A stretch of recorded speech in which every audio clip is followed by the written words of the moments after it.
Ladies and gentlemen, welcome back to yet another episode of Gym Class All Stars, the second episode for this week.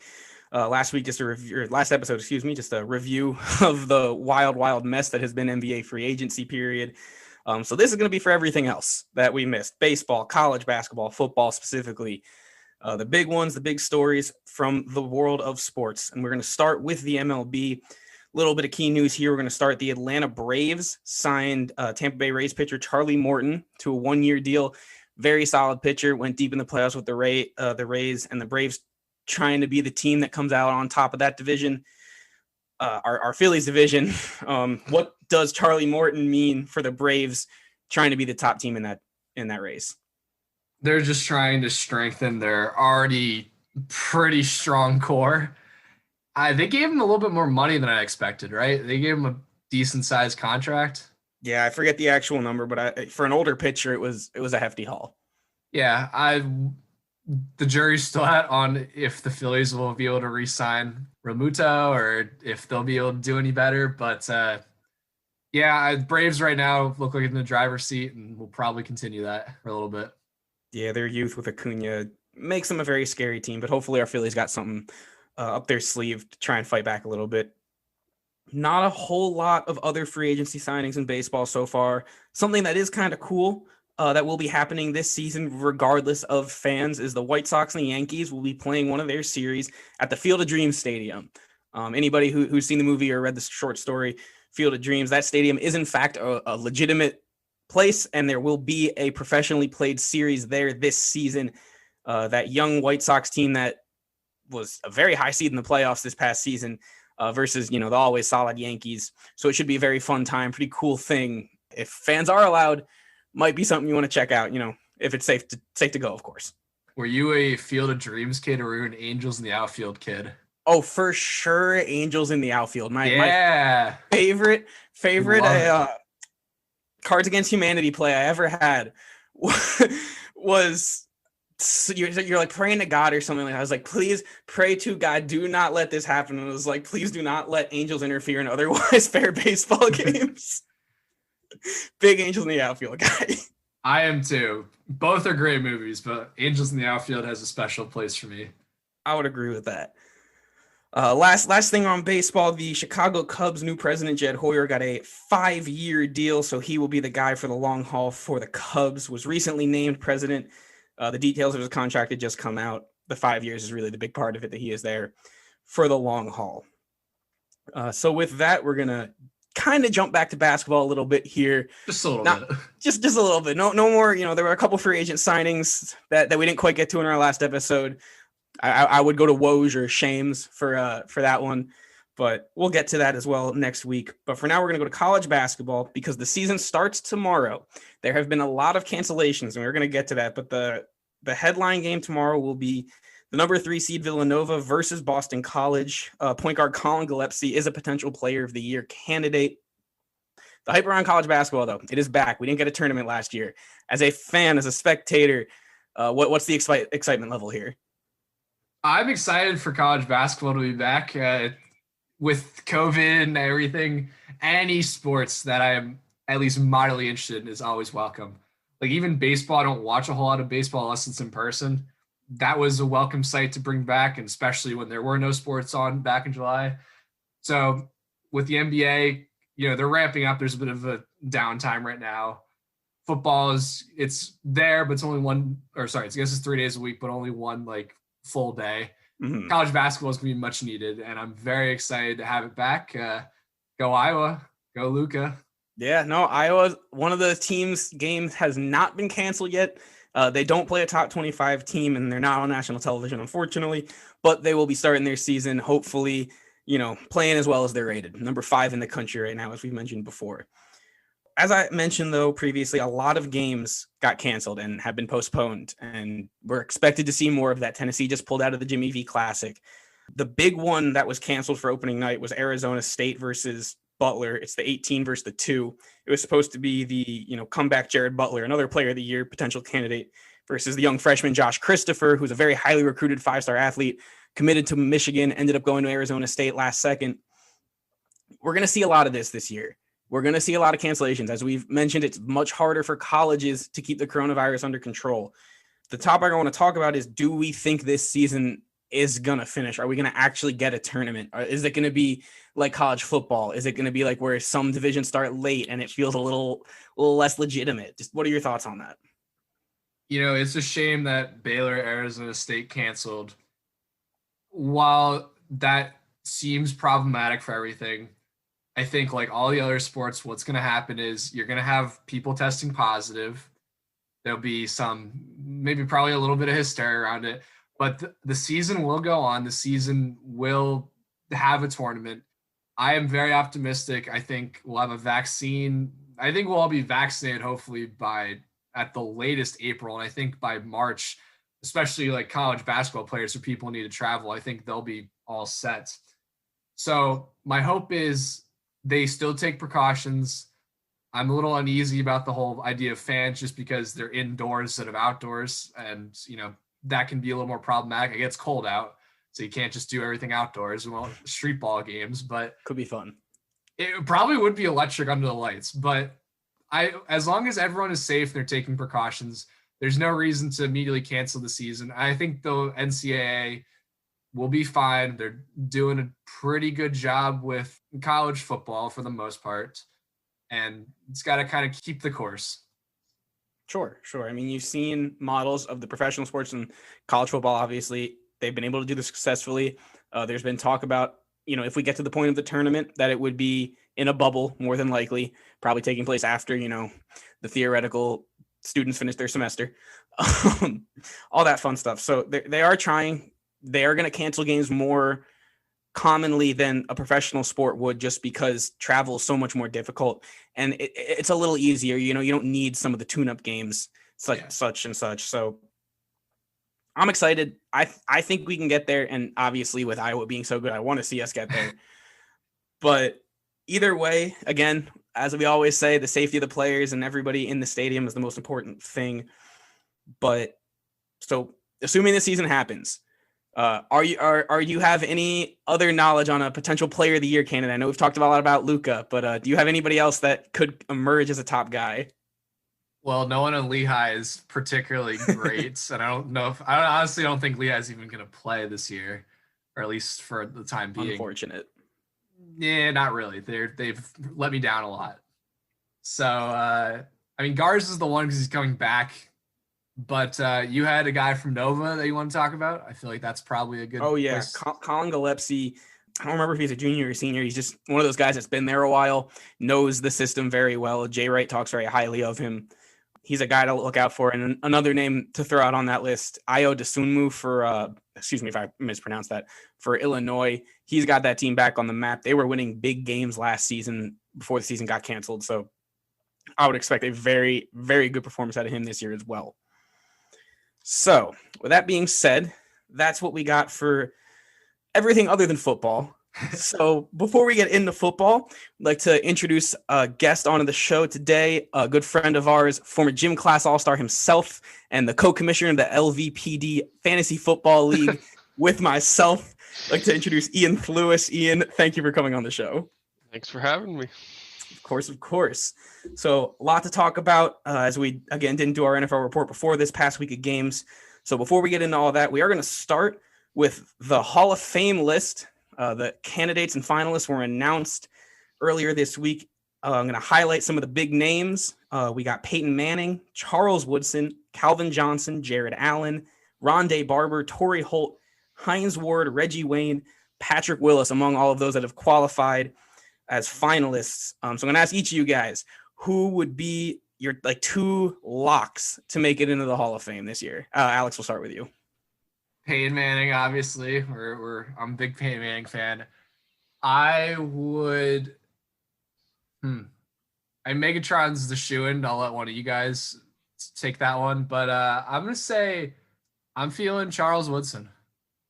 I agree with that. Woodson, a lockdown defensive back for his entire career, mostly with the Packers. Two good picks. Ian, who do you have? It's hard for me because I know Pro Football Hall of Fame, typically they don't like doing a whole lot of safeties. True. So I know John Lynch has been there for a while.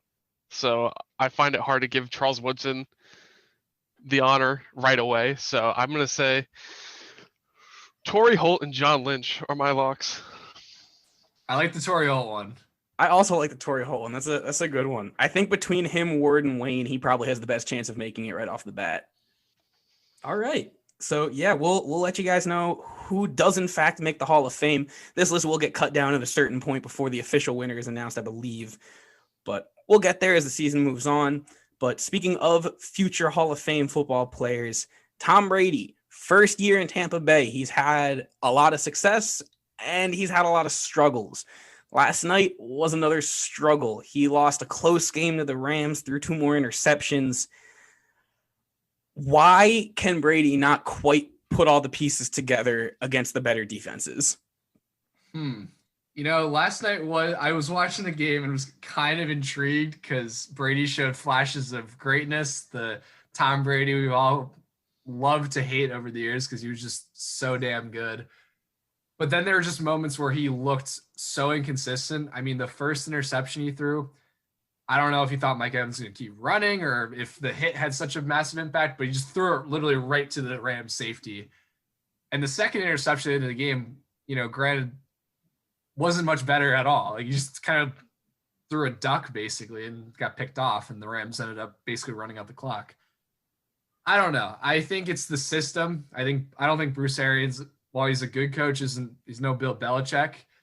And I think the Rams are good too, but Tom Brady is known for beating good to great teams. So it's odd to me that he's not figuring it out, but maybe he will. Who knows? Yeah, I mean, he's got that ridiculous receiving core. Brown, Godwin, Evans, you throw Gronk in the mix. What more could you really ask for at a certain point? So, Ian, my question to you will be, what do you think the Buccaneers need to do differently to be able to have the success against the better defenses? Honestly, take the ball out of Brady's hands more. I mean, I know you have all those wide receivers, but you also have a first-round pick in Leonard Fournette and Ronald Jones. So, I mean, give the ball to them more, set up the play action more, and try to free up the passing game that way. I mean, Brown, he has his own issues. Gronk is past his prime. You just got to run the ball more in my eyes. Like, you got to try to free up that passing game. You can't just rely on the name value. I would agree with that. As much as my fantasy team loves to see Tom Brady sling the ball down the field, you got to keep the defense honest running the football. You, like you said, have 2 incredible running backs. You might as well be trying to run the ball down teams' throats. Brady, a slightly easier challenge with Kansas City next week before their late Week 13 bye. So we'll see if we get any improvements from Brady on that end. The real question is, when is it Blaine Gabbert time? You're asking the hard-hitting questions. When is the Blaine Gabbert era? Give it to me.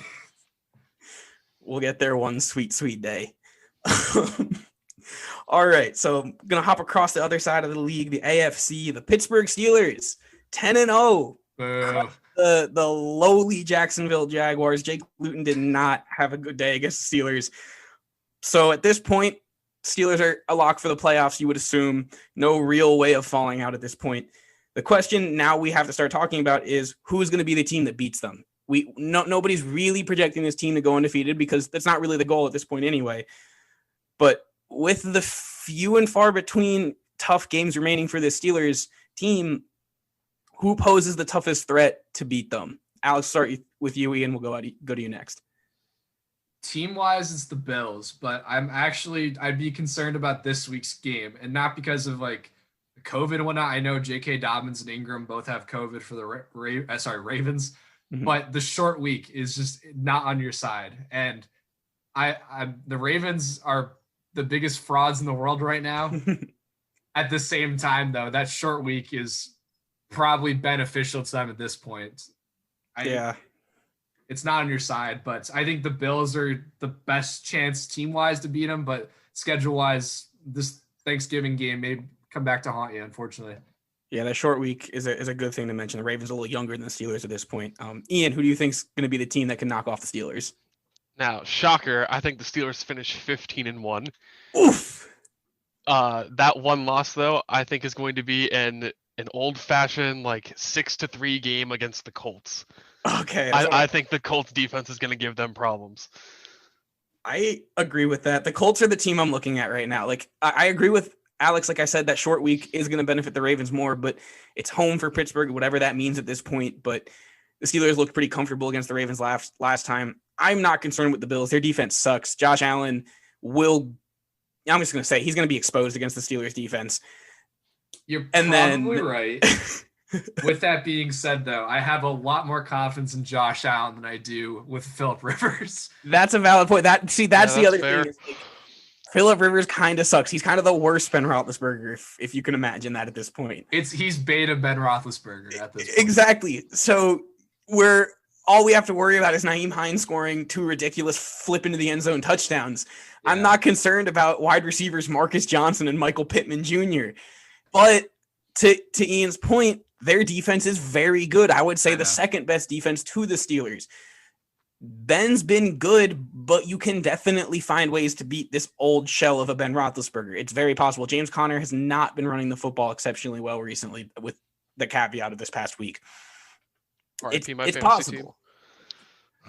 Sorry. We do hate to see it. We're always rooting for Steelers and teams whose team they're on. But yeah, again, I don't expect the Steelers to go undefeated. I think as a Steelers fan, the scariest game is the Ravens on Thursday night, just because that game's always tough. It's always a one-possession game. It always comes down to who throws the last pick. So that one scares me, especially with Juju's health now being in question. Deontay Johnson had just 1 catch against them in the previous game.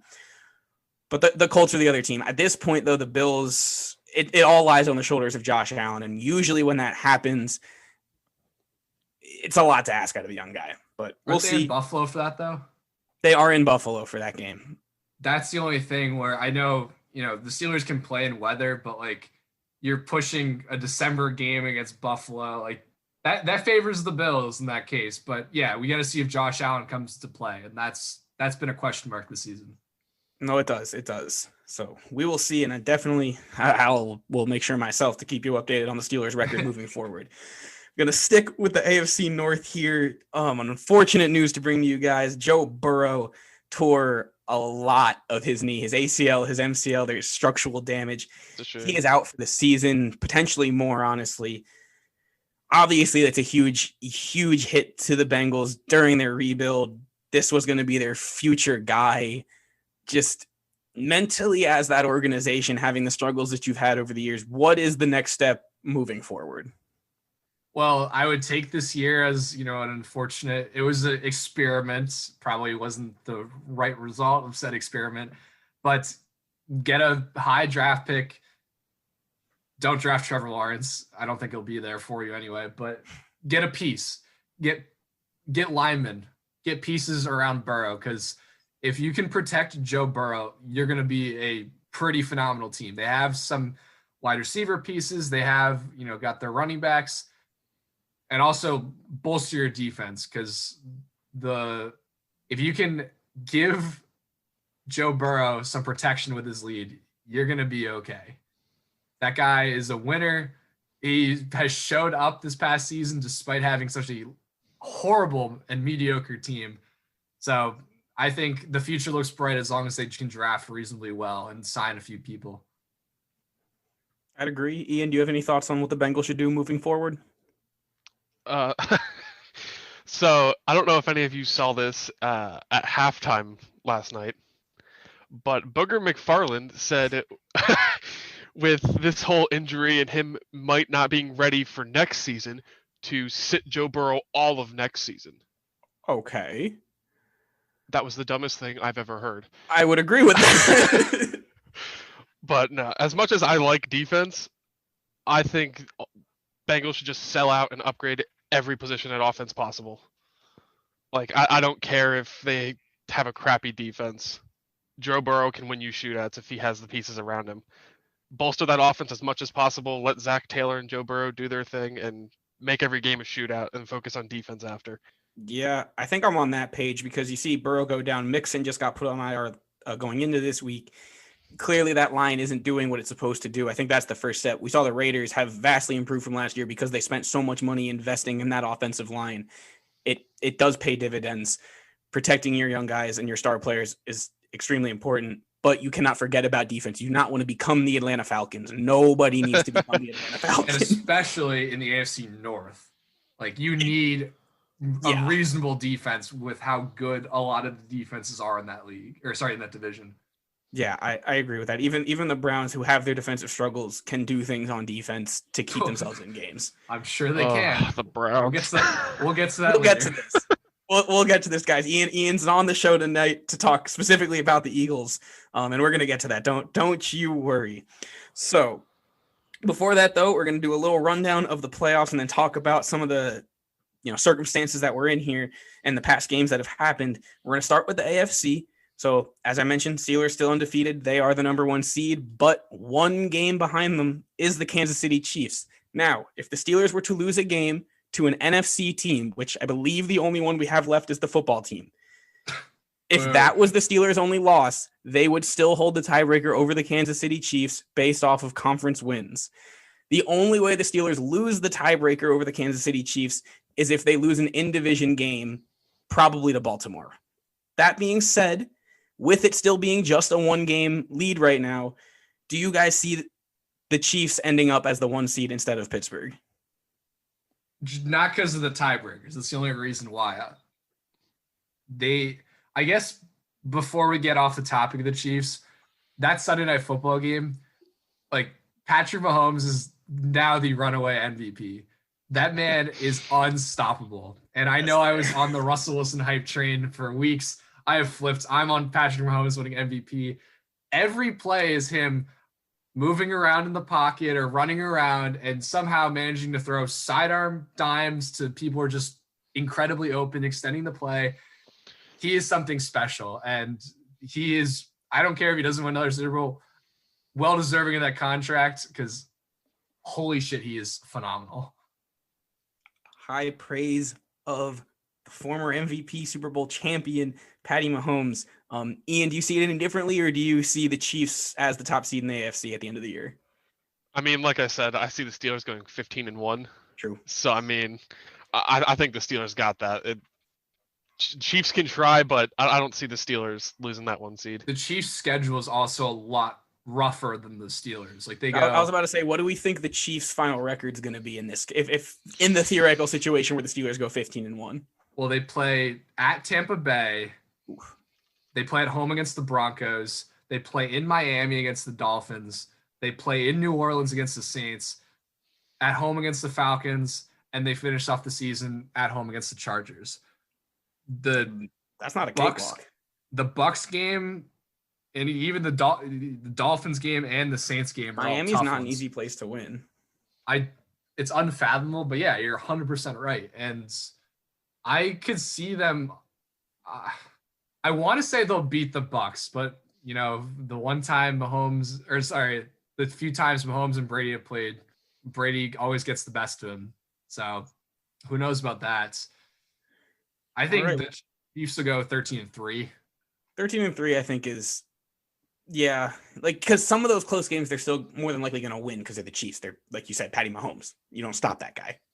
So we'll see how it goes. 1 and 2, going to be a close race no matter what. 3, 4, 5.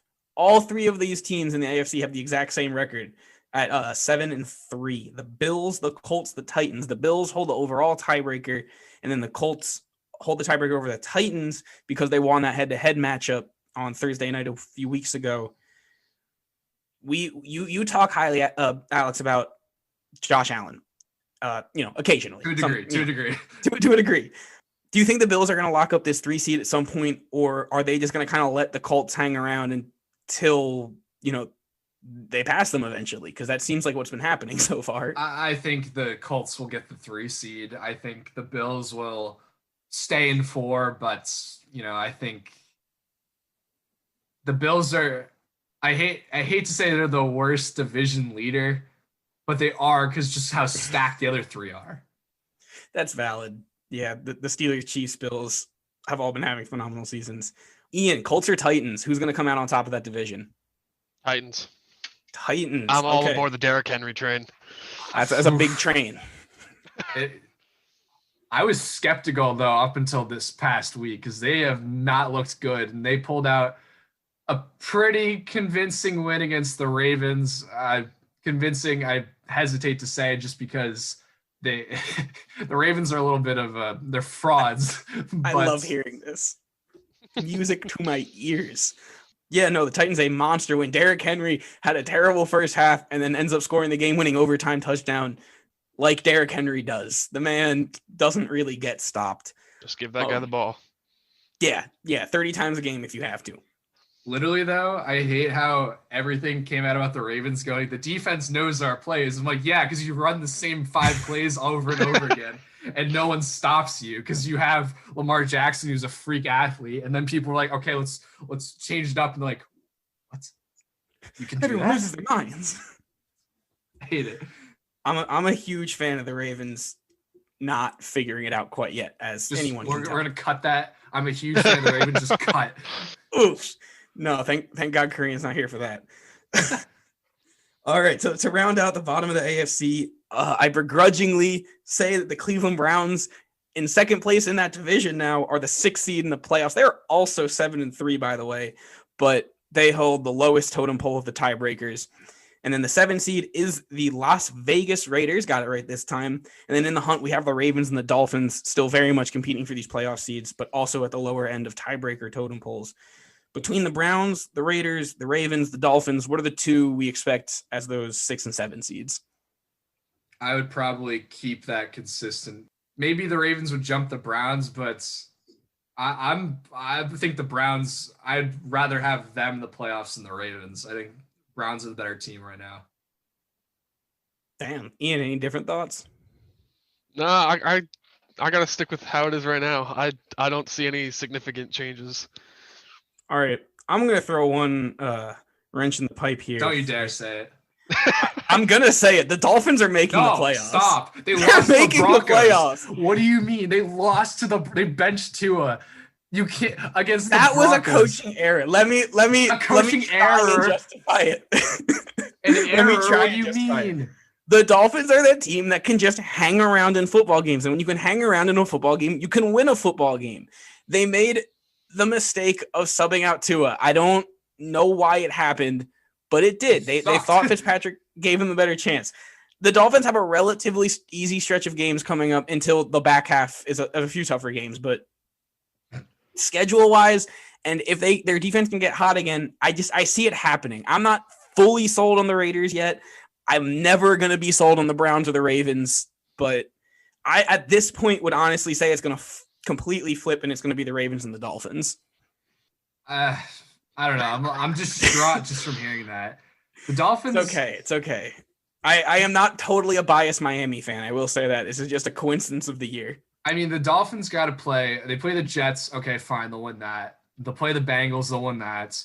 They play the Chiefs. They're in Miami, but I hope probably the Chiefs would beat them.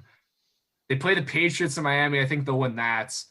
They'll play the Raiders in Las Vegas. I think the Raiders win that. And they play the Bills in Buffalo in January. So I think the Bills win that. That Raiders game could potentially be for a playoff spot, though. It probably is. And that's what's wild about it. Part of me wants to say that the Ravens will figure it out and they'll usurp the Browns, but I don't know. They're not anything special right now. And right now, the Browns at least have a strategy to win games, which we'll get to. Yeah, I mean, kudos to them for winning even without Odell, but I don't know. I mean, was Odell even doing anything when he was there? No, and now Jarvis Landry isn't even doing anything with the guy there. Like, I don't get it. They figured it out where they just have a great line and they have 2 phenomenal running backs, especially Nick Chubb. Yeah, Nick Chubb runs all over everybody. It's kind of ridiculous. All right, that's our take on the AFC. We have a whole other half of the league to discuss. And again, gentlemen, as my resident Eagles fans, we're going to save that division to the end of this because that is the most action-packed part of this. So the NFC standings go as follows. The Saints are the 1 seed. The Rams have taken the division lead out west. They're the 2. The Packers at 3. The Eagles with their division lead at 4. 5 seed would be the Seattle Seahawks. So that potential playoff matchup is actually a Monday Night Football matchup this week. Just to note, Buccaneers have fallen just one spot down to 6, and then the Cardinals at 7. There's a couple teams record-wise still in it: Chicago, Minnesota, San Francisco, Detroit. But realistically, the Bears are the only team that has a legitimate shot at making the playoffs that isn't in right now. So we'll start with the Saints. They're looking stronger than ever. Alex, way back when at the beginning of the season, you had this team as one of your highest rated, potentially even to win the NFC. Do you think they're going to hold out and be the top seed in that conference? Excuse me. Maybe, but they'd be the worst. They're the worst 8-2 team of all time. But they're not impressive. I agree with that 100%. Oh wow! Like, they beat the Falcons and they had Taysom Hill, but they don't look that great. Like, change my mind about that. They're better with Taysom than they are Drew Brees, just saying. Drew Brees has been a shell of himself, but I'd still rather have Drew Brees than Taysom Hill in. Okay, so neither of you seem to be too high on the Saints. Is there a team that you think will surpass them for the number 1 seed?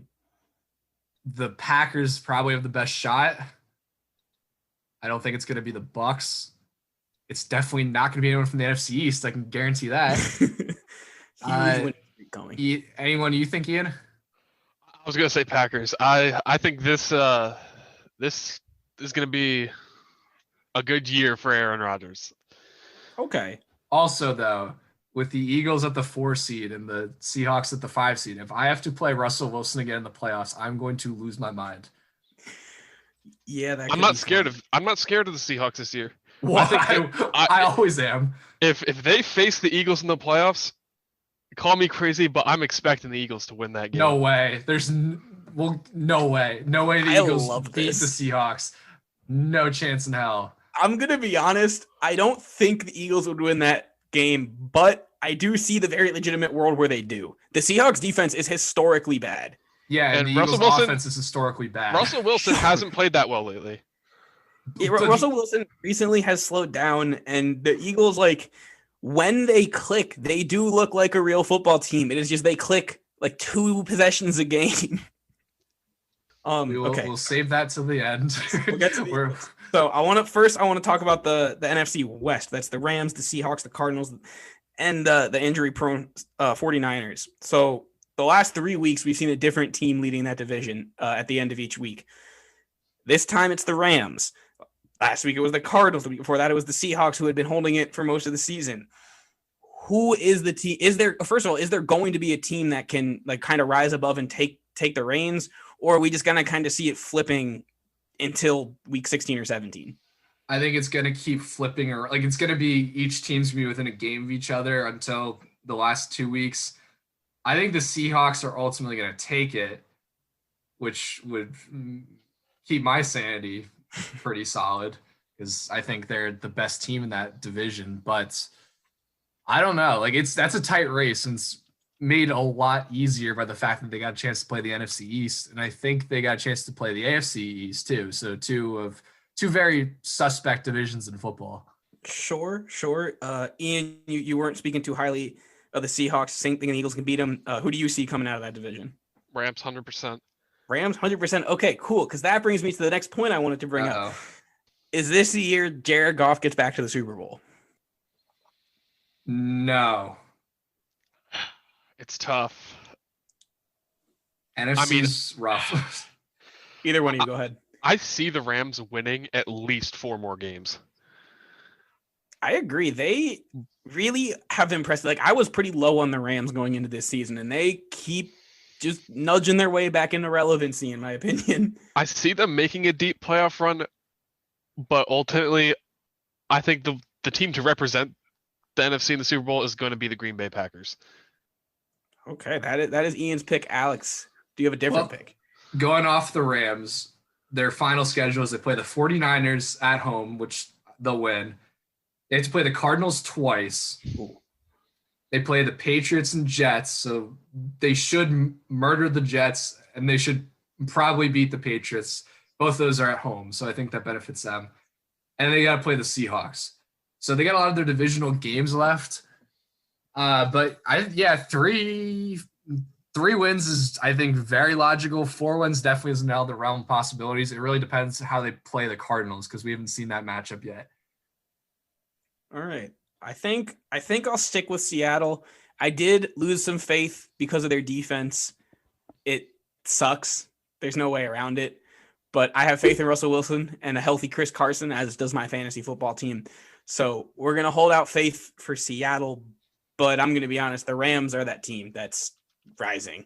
As long as Jared Goff doesn't hit a slump or doesn't become a shell of himself, like that Rams team is the team to beat, especially with home field advantage. SoFi Stadium, for whatever reason, like they got that's great home field advantage for some reason. They're undefeated there, and I think they're going to keep rolling with it. All right. Buccaneers or Cardinals? Who has the better chance to pull an upset in the first round? Cardinals. To be upset or to pull an upset? Cardinals. Cardinals? No, Bucks. Bucks? Ooh, all right. Ian, you'll go first. Why do you think the Cardinals? I mean, Kyler Murray. Kyler Murray, like. Ooh. I mean, if you look at the numbers he's putting up this season, he's better than what Lamar Jackson was last year. Hot damn. In both the passing and running game. Plus, you have the best receiver in the game in DeAndre Hopkins. Like, I can't not take that team. All those points are valid, especially the Lamar Jackson one. But let's not forget what happens with new quarterbacks in the playoffs. They sometimes like to shy away in those situations. And I think not as much as Lamar Jackson will do, but I think Kyler Murray, when it comes to crunch time, is not going to pull through. That's my theory. I don't know. He's got Hopkins, but I don't know. All right, so as Alex mentioned before, the Rams and Cardinals still play 2 times this year. They would be matched up in the first round right now at 2-7. And the Buccaneers smacked the Packers in their one previous meeting. They would be the matchup at 3-6. So if the playoffs ended, definitely some possibility for upsets. We love to talk about it. We'll love to see it. And now, gentlemen, the reason we've all come together today is to talk about probably the greatest playoff team in the history of playoff teams, the 3-6-1 division leading Philadelphia Eagles. They now hold a half game lead over every other team in that division. The tie's not looking bad now, isn't it, Robby? The tie is looking real always looks bad. Good. As I'm sobbing. But then you remember it's the Bengals and it looks a little worse. So that's horrible. I want to ask you guys, just like this point in the season, like how you doing? Just like as a football fan watching this, like just how you doing? How you feeling? Unwell. Sick. Disgusted. Please elaborate, explain why you feel the way you do. Watching that game Sunday, the Eagles legitimately had a few chances to win that game, and they just decided to burn all of them super fast and before my very own eyes. So I don't know. Ian, we can get into specifics soon, but how do you feel? How are you doing? Because you are a little bit more reactionary than I am. I can at least hold my own sometimes, but you like to react. I feel bad, but at the same time, if I go back and I look at the games, so many of the games have just been one possession. Like, yeah, the Eagles had a good shot at being a good team this year. It's just stubbornness is stopping them from being good. Yeah, I mean, and it bugs the living crap out of me and makes me want to drink myself to sleep every day. I think Alex can relate to you on that one. Fortunately, yes. It seems the healthier the Eagles get, though, the less consistency and continuity that offense seems to have. So I've read a lot about this talk in our fantasy football group chat, Ian, but what are the chances we do in fact see Jalen Hurts start a game this year? 0. 0? Are they're fully committed to Wentz? Yeah. Because, okay.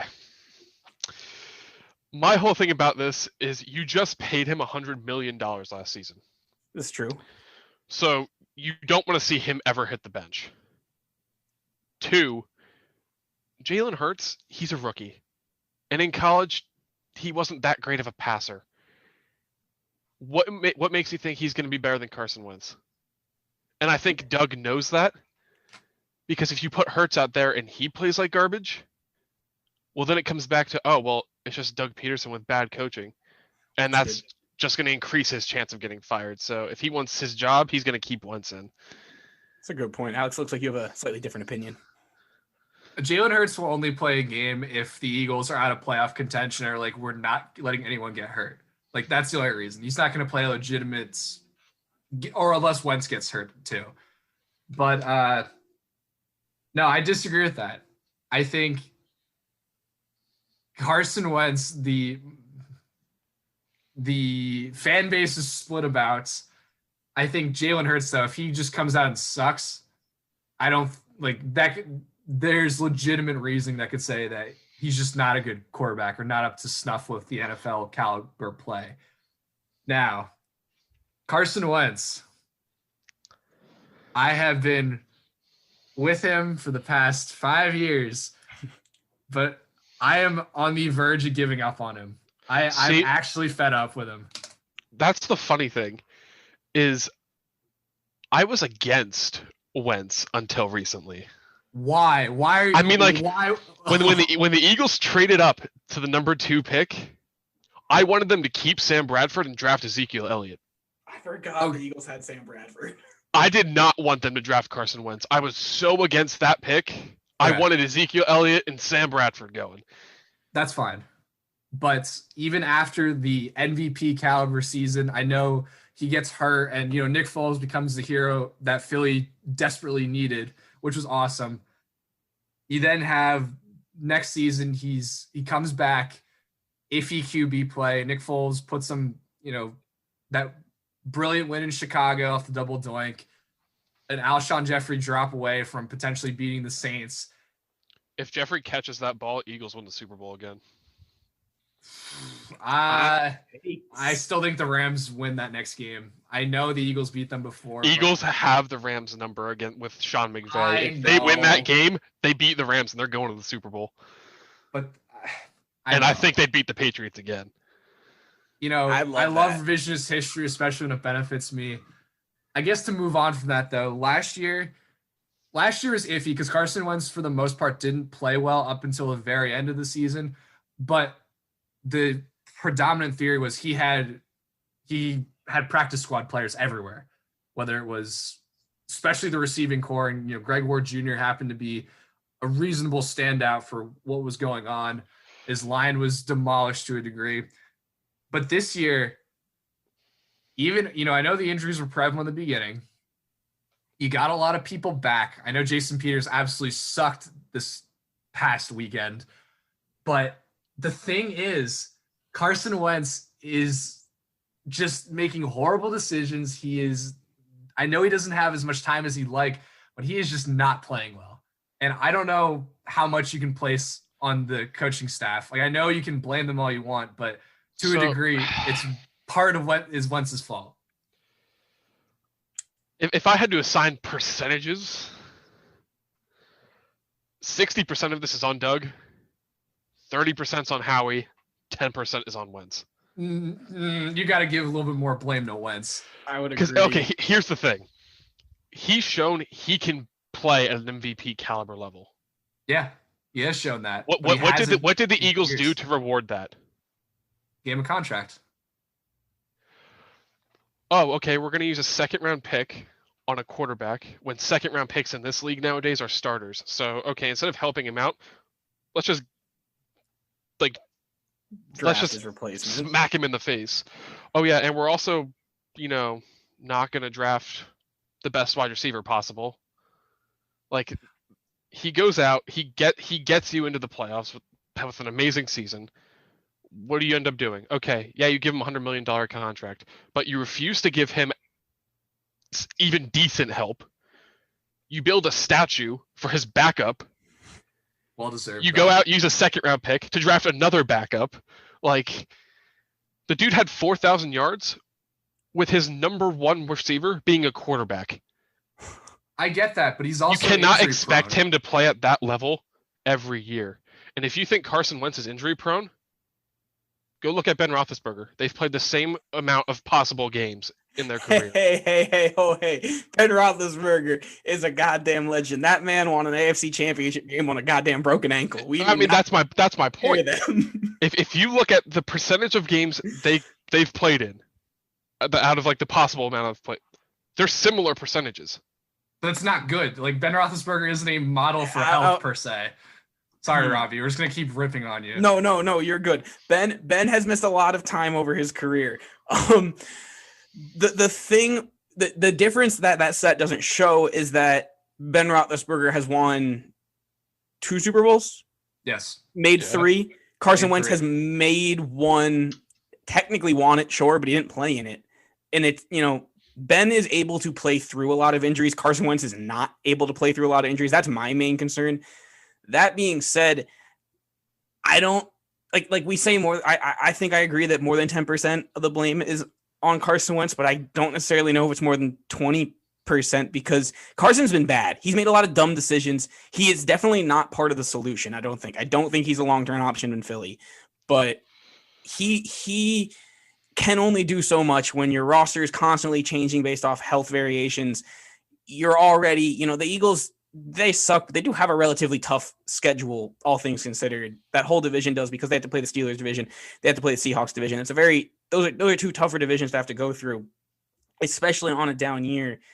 But when they look at their best, they're the only team in that division that looks like a legitimate football team. I don't know what the main concern, I'm not as delved into the Eagles as you guys are, but so other than the quarterback situation, what has to change if the Eagles want to hold on to their division lead with it now simmering down to just that half game? How much time do you got? if there's one chief concern. It's Doug Peterson. No. He's too stubborn. I agree. Stubbornness definitely will come into play at a certain point. We talked about this with basketball a lot, that like some coaches in the playoffs won't change their rotations or anything like that. You have to be flexible, especially when it's just one guy you haven't moved on. But, Doug's won a Super Bowl. He's had a couple good playoff runs. I would still trust Doug at this point. Now, see, you say Doug won a Super Bowl. I don't know if I can say he won that Super Bowl. I mean, Frank Reich, is that your hero? No, Nick Foles won that Super Bowl. Let's not forget that the one to call the Philly special was not Doug. Fair. It was Foles that called that play.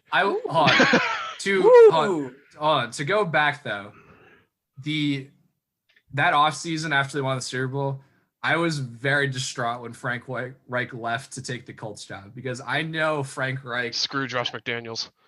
Josh McDaniels flaked out before that. Well, that's what he was going to get the Colts job. No, and he said, no, I'm not going to do it. And then they were, oh, Frank, okay, you come up here. Yeah, I mean, McDaniels for some reason is like.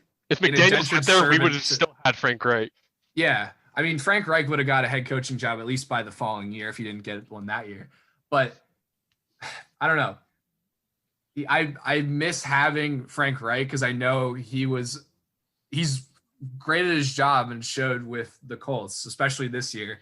And was 2 years ago. I don't know. Like I'm torn because maybe the play calling can be better, but also there's not a whole lot you can do with the way their line looks right now. Their line is not giving Wentz time. You bring up the line. That's one of those things that at this point, with the trade deadline having passed, is kind of out of your control. It's just a matter of, can they get healthy? The thing is, stay healthy. It's not out of their control. How do you mean? So Isaac Samalo just came back. He's a solid left guard. Yep. We still got Kelsey, who he's the best center in the league. No one can change my mind about that. I get it. Lane Johnson's a little banged up, but even banged up, he's better than half the other right tackles in the league. Nate Herbig at right guard. Okay, yeah, it's iffy, whatever. But the fact that we're starting Jason Peters over Jordan Mailata is a travesty. Yeah. And I hate using Pro Football Focus as a measure of productivity, but this is Jason Peters' worst season per their grading system. I mean, the man's Jordan Mailata, that's 15 years younger, and the biggest man on the team, playing at a starting level when he's in the game. You have to play him over Jason Peters. Well, yeah, and I think after this past week, I hope when they play on Monday that they will have that figured out and they're going to put Mailata at left tackle. Doug already said Jason Peters is staying at left tackle. Did he? Yeah. Oh, well, fuck me then. All right. So this is where that stubbornness idea comes in. Exactly. Jason Peters literally gets hurt every game. That's true. So yeah, exactly. He's older. He's getting hurt. What do you think would be the factor? Okay, other than a potential injury, what would be the thing that would have to happen for Doug to make a kind of change like that? He won't. It's that simple. The fact that Doug's living in the past with Jason Peters. He's been here for years. He's played at a Hall of Fame level. He doesn't want to disrespect him, and especially because when they signed him to right guard and Dillard went down, Jason Peters refused to go to left tackle unless they gave him more money. So they're giving him left tackle money now, so I guess Doug just doesn't want to waste that. I don't know. True. I mean, but Mylon is the better play, and he's just not playing for some reason. I mean, I guess going back to the Carson Wentz argument, once you give him the money, you got to let him play, right? You can't put him on the bench. You bring up a valid point. All right, so the last thing I kind of want to talk about here is, so the reason that we're talking so much about this division and why it's such a hotly topic debate around all of football is the fact that one of these teams does in fact have to make the playoffs. But not only that, one of these teams does in fact have to host a playoff game. So I want to ask, like, even as an Eagles fan and you benefiting from the system currently, is this an immediate change that we need to see in the league, or do we think this is just kind of a one anomaly year? It'll kind of fix itself once this division gets a little better type deal. Alex, you can go ahead and go first. No, I don't know. They even do it in basketball. I know they only have 3 divisions, but the top division winner gets a higher seed. It just I think they took that out a few years ago. I think okay. No, you know what it is. They're guaranteed a top 4 seed. They are guaranteed a home game. They're not guaranteed top 3. Sorry, that's my bad. Yeah, what I'm saying is that usually the division winner is usually a top 3 seed because of just the way the scheduling works. It's worthwhile doing just because every year there's always one division that is worse off than the others. Like the last 2 years, I tend to agree it's been the NFC East. It needs to stay in because you have to have those teams. Like, it just adds more. It adds more layers to the playoffs. Like it makes the division rivalries actually mean something. Also that too. I guess the idea is the Eagles, they'll get, or whoever wins the NFC East will have the 4 seed. And while it's most likely that they will not win their game, you don't know that. And that's the beauty of football. It's a straight up elimination game. They get the home spot too. It's things like that make it more interesting. That's why we love football. So I would keep the system. I like that. Ian, do you have anything different? Anything to add? No, I think they got to keep the system the way it is. All right. I mean, if you're going to change it, what's the point of even having divisions then? Just play the best teams possible. Yeah, I guess my only thought would be the divisions stay. The division winner is still guaranteed a playoff spot, but they're not necessarily guaranteed a home field advantage. But I like what Alex said about it. It just adds another level to the game. It makes it a little more interesting that a better team like, Seattle or Tampa Bay would have to travel to Philadelphia just to earn the respect that they should have already deserved over that team. It is a kind of cool concept. So, all right. Any last thoughts you guys have for this Eagles season? Ian, you are our guest to bring on. Any final thoughts you have for Philadelphia? Doug's just got to get more creative with his play calling. I mean, he was under Andy Reid. He had Frank Reich under him. He's good friends with Sean Payton. If he can just take pieces of them, the Eagles are actually a good playoff team today. But he's stubborn, won't change his play calling, won't give up play calling. So we got to deal with how the Eagles are now. All right, Alex, any last thoughts you have? It's incredible that for once in my life, the Eagles defense isn't fully the problem. That's probably the most shocking thing to me, because usually they're the ones making me want to rip my hair out, especially their secondary. But they've looked decent, which is why if they can make it to the playoffs, they are a roadblock for a lot of teams and kind of a trap game. I don't know. I hope the Eagles make the playoffs. I hope they, win the Super Bowl, obviously. There definitely needs to be changes to play calling. There are also, I don't know. It's tough because I think the system that is already in place, just with what the Eagles have right now, is a little bit flawed. I hope, I either hope Jason Peters plays phenomenal, which, maybe could happen. Maybe he has that one game of greatness. Or, they start someone else, they fix the scheme. I don't know. It sees the NFC East race is far from over.